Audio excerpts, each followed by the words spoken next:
Mr. Speaker, after 8 years, this Prime Minister is not worth the cost. That's why we need a common-sense Conservative government that will axe the tax, build the homes, fix the budget, and stop the crime. Let's start with the first. I think we have to be clear. Axe the tax, build the homes, fix the budget, stop the crime. And today I rise on the first of those Conservative priorities.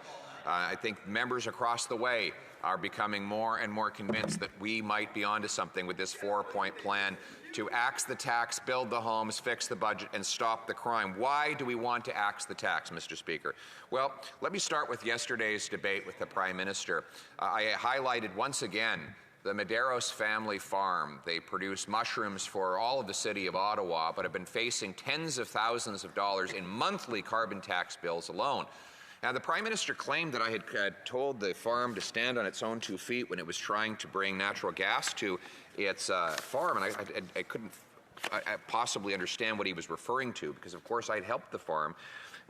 I dug up the quote, and I said in response to high energy prices that the goal is to find a commercially viable way that this kind of project, natural gas for farms, can stand on its own 2 feet, pay for itself, and create some jobs.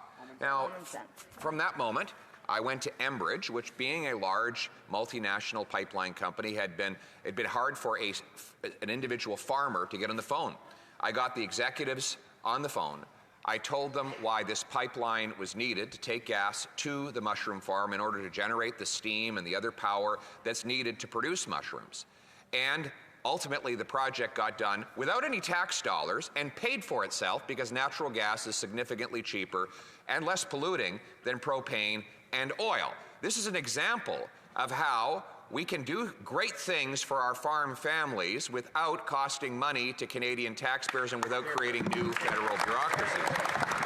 Now, the Prime Minister's comments, though, do speak to his patronizing view of all Canadians. He believes that Canadians can never stand on their own 2 feet. Well, in fact, the only reason Canadians are struggling to do that is because he is on their back, right? It's like the Canadian people are carrying a backpack, and he comes along and says, "Can I help you with that? It looks heavy." He puts the backpack on his shoulders, and then he piggybacks on the Canadian who was carrying it in the first place. And now they're carrying not only the bag, but they're carrying him. And in this case, the analogy refers to his carbon tax. That same family farm, which was thriving through intelligent investments, including in natural gas, which he and his radical environment minister want to eliminate, were thriving and employing dozens of people in our community. Now, they are paying carbon taxes of $10,000, $20,000 per month, an amount that the Prime Minister wants to quadruple to 61 cents a litre and an equivalent charge on natural gas. On April 1st, the Prime Minister, with the full support of the NDP, intends to raise the carbon tax by 23%. This at a time when Canadians cannot afford to eat. Moments ago, the Prime Minister had one of his parliamentary secretaries, the member for Kingston, get up and say that 1 in 4 school children are not able to eat. You know what? That is quite an admission from a government that has been in power for 8 years. They used it as a justification to create a new federal bureaucracy. They say it's a school food program, except that there's no food in the program. In fact, it's not even in the schools. It's in Ottawa.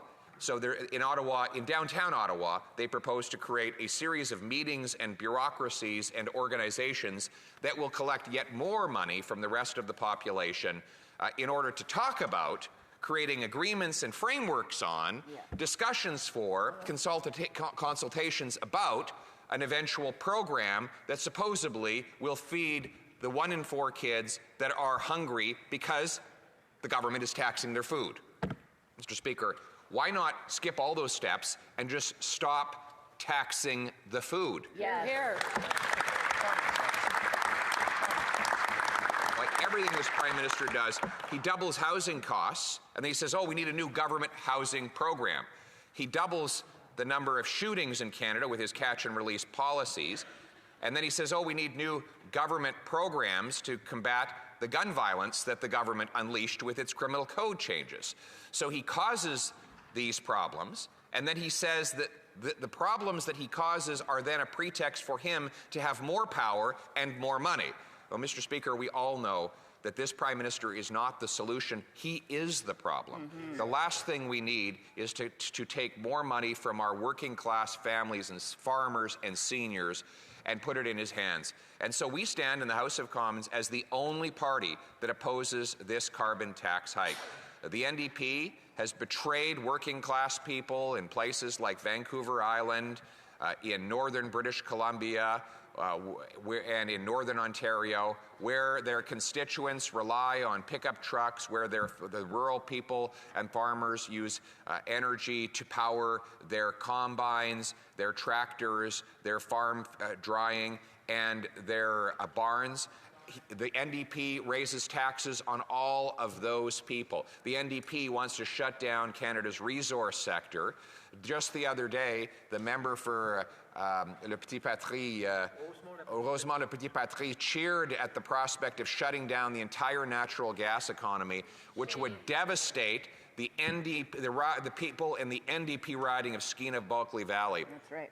So what we have is a radical agenda by the Prime Minister and his NDP allies, coalition partners, to quadruple the carbon tax to 61 cents a litre, all while shutting down our resource sector so that we can import from dirty dictatorships. What we have from this Prime Minister is a pro-Russia energy policy which shuts down our energy industry to give more and more business to power Putin's war machine.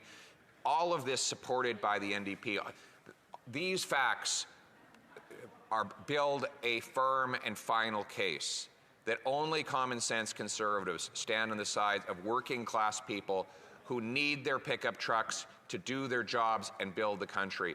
Seniors who need to heat their homes in Edmonton in minus 50-degree weather. Single mothers who are putting water in their children's milk because the cost of produce has risen under the Liberal NDP carbon tax.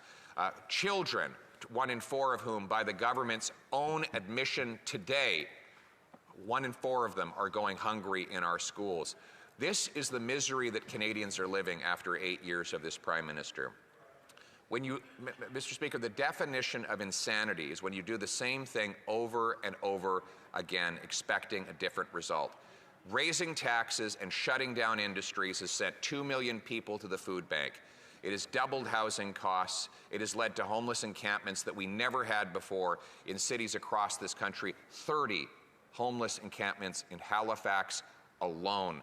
The reemergence of illnesses that were long ago banished, like scurvy, because people have become malnourished under this Prime Minister's impoverishing policies. We as common sense conservatives will undo this damage. We will axe the tax to lower the cost of gas, heat, and groceries so that our seniors can heat their homes. Our families can feed their kids. Our farmers can once again repatriate production of food to this country using the best environmental stewardship on planet Earth. Our energy and resource companies can harvest the cornucopia of bounty that our country has beneath its feet and use those resources to lift the world out of poverty in the most environmentally friendly way that could possibly be imagined. We are the best. Our workers are the best. Our inventors are the best. Our businesses are the best. If we could get the government out of the way, then we could have the best. We will have that, and we will do it not because of big, powerful government dictating from on high. We will do it by the great Canadian people standing on their own 2 feet, the common sense of the common people, united for our common home. Your home, my home, our home. Let's